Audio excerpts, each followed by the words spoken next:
I have the distinct pleasure of introducing our first in-person live speaker today, Mr. Douglas M. Lucas. Mr. Lucas served as the president of the Academy from 1972 to 1973. He was accepted into the criminalistic section in 1960. He retired in 1994 from the Center of Forensic Sciences in Toronto following 37 years of service, 27 of those years as the center's director. He's published a number of papers and chapters on a variety of forensic science topics. He was actively involved in numerous other forensic science organizations to include the Canadian Society of Forensic Sciences, the International Association of Forensic Sciences, and the American Society of Crime Lab Directors.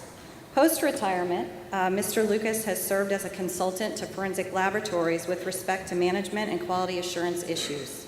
He was recognized as a distinguished fellow in 1990 and a Gradwell Laureate in 1995. Additionally, the Academy created an award in his honor, the Douglas M. Lucas Award, the first being given in 1999. Please join me in welcoming Mr. Lucas.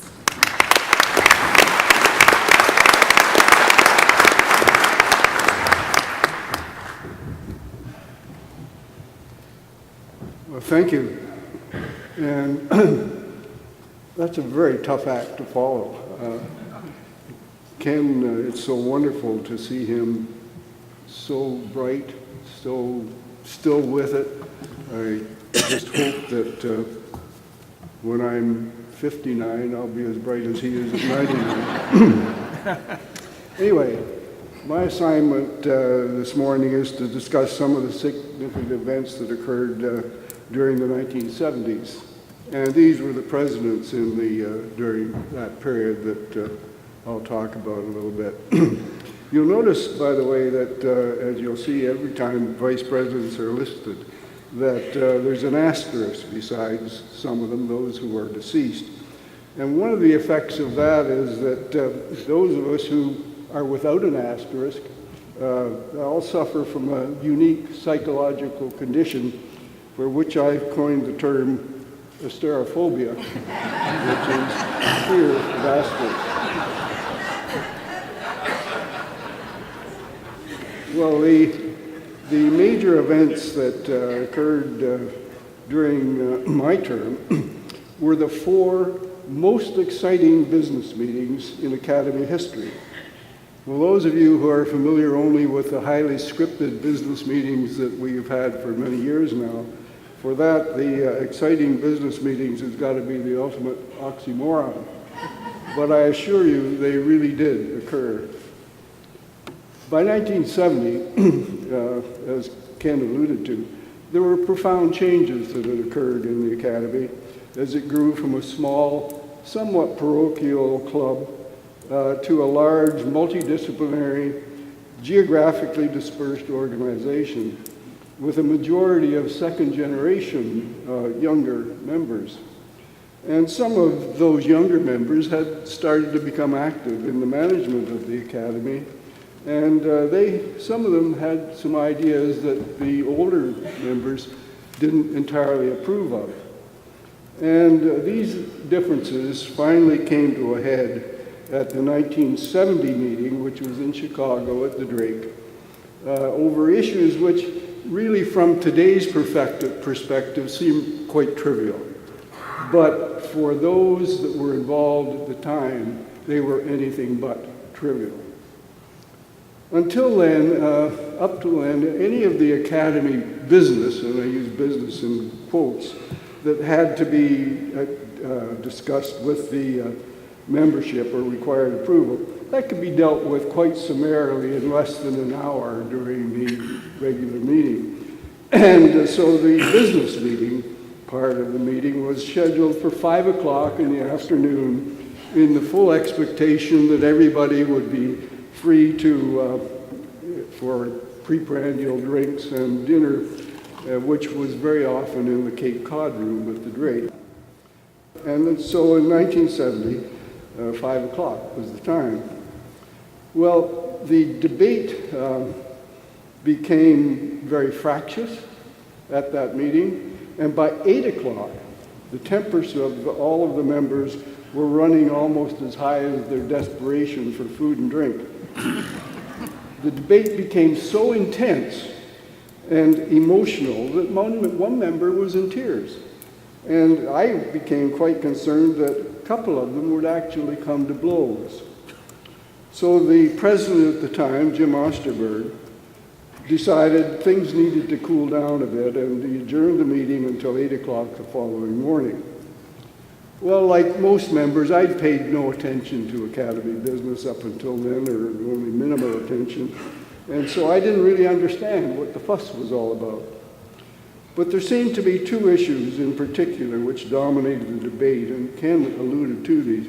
One was whether the membership should be inclusive or exclusive, that is, should we have people other than in the physical and medical sciences. And the second one dealt with the foundation and what, if any, role the Academy should have with the foundation. Both of these issues arose from action taken by a few members of the Academy's executive committee in the absence of any significant discussion with the membership as a whole. One of these was their definition of forensic science. And this was their definition, and the key words that seemed to upset so many people were the ones I've highlighted, social behavioral, because those seem to go beyond what the Academy had dealt with up until then. The other was the fact that of the foundation. These members had established the foundation, which was probably a good idea, and as it turned out, it was a good idea. But they had established it with themselves as the only trustees of the foundation, and the bylaws of the foundation gave them the exclusive right to nominate and elect new trustees. As a result, they would be a self-perpetuating board of trustees of the foundation, and that really stuck in the craw of a lot of the older members of the Academy. Well, at that meeting in Chicago, after a night of fevered discussion in the hotel rooms and hallways, when the meeting began again the next morning, past President Rolla Harger, who was one of the leaders of the old guard, presented a motion to refer the issues to an ad hoc committee of past presidents, and that committee was to prepare a report for the next year's meeting on these two issues. That motion was very quickly approved, and that allowed the members to get back to the scientific sessions, which is why they came. But unfortunately, their weapons were holstered for only a brief period and would soon be drawn again. So at the 1971 meeting in Phoenix, which was presided over by Ed Conrad, it was dominated, and the business meeting went on for 3.5 hours. The past president's committee that we referred to, that Ollie Schroeder had chaired and belonged and was staffed by these people, presented their report, and as is often the case with committee reports, Ollie Schroeder, the chairman, had written most of it, and it was vintage Schroeder.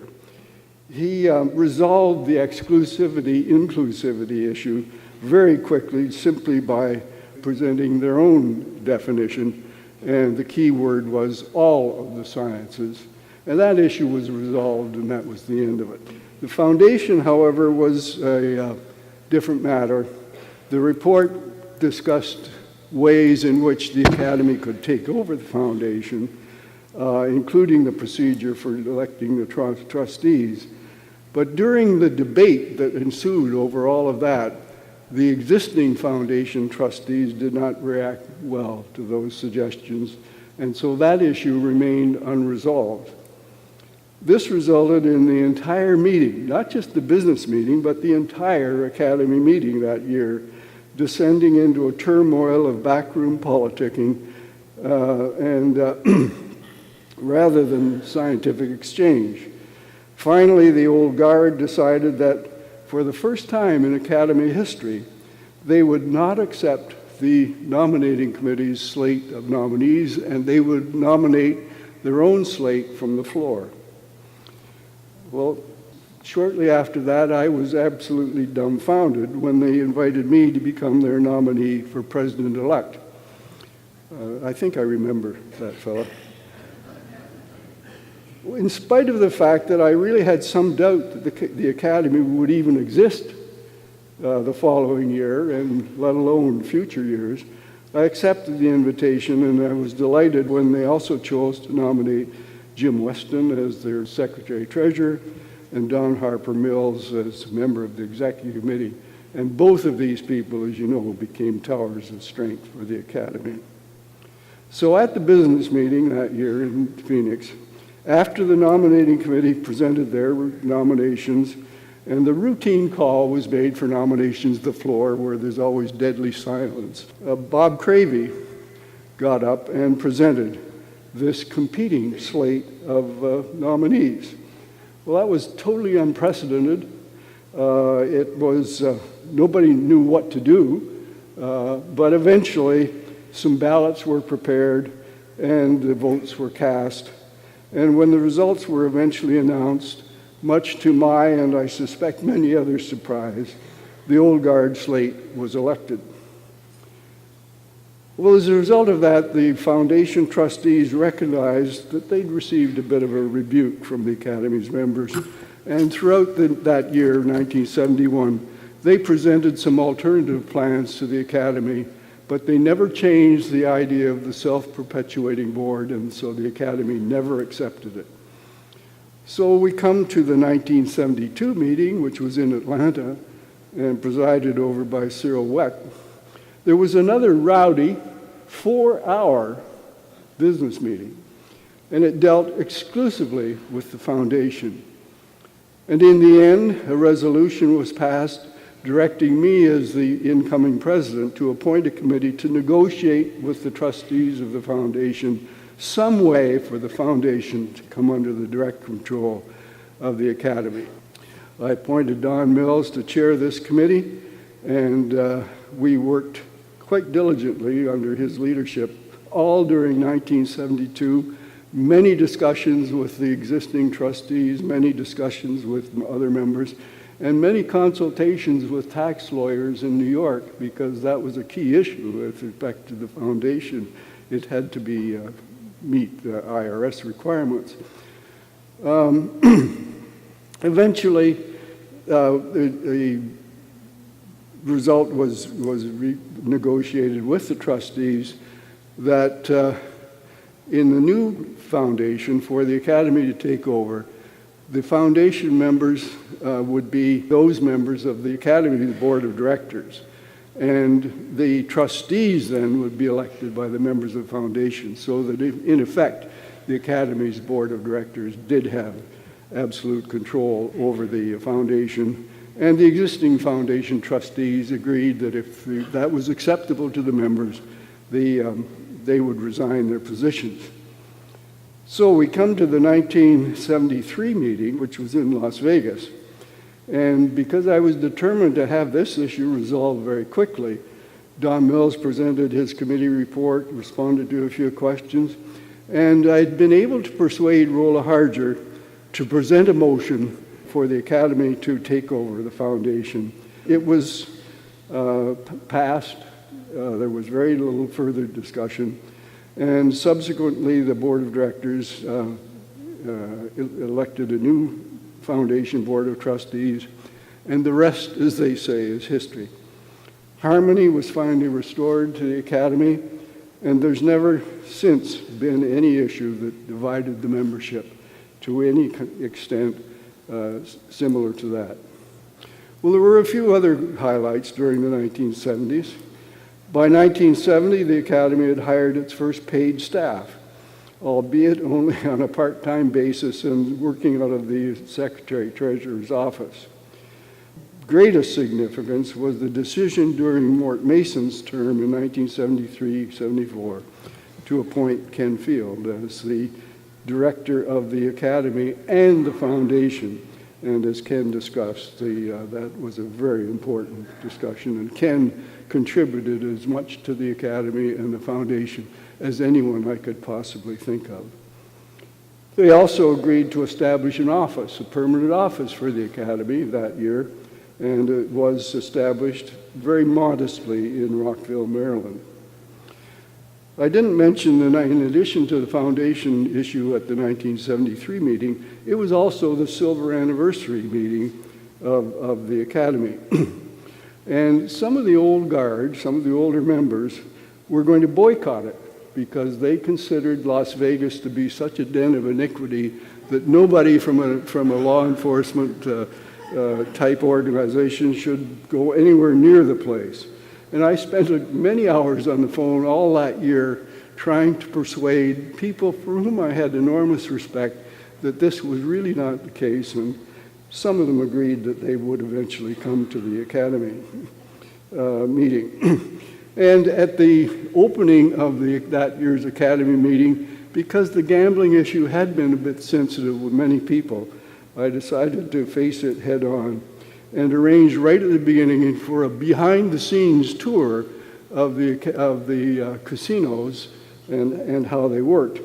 And fortunately, we found a chap to lead that. He was one of the pit bosses, and I kid you not, his name was Sherlock Feldman.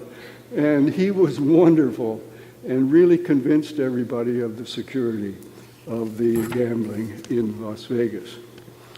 During Dave Crown's meeting in 1975, as Ken alluded to, a report by Kurt Dubowski with certification was prepared and 5 certification boards were established. Bob Joling's meeting in 1976 was the first that the Academy ever had in the nation's capital. The Code of Ethics was adopted in 1977 during Jim Weston's presidency, and as mentioned in Ed Whitaker's term in 1973, the Gradwold Award was established and the first one awarded to Dr. Milton Halpern. Finally, at the end of the decade, in 1979, June Jones became the Academy's first woman president, something that some other organizations and even countries have yet to do. Well, the American Academy has been a very important part of my professional life for almost 60 years. And although I still enjoy the annual meetings and meeting people, I do have to say I sometimes miss the excitement of the business meetings of the 1970s. Thank you.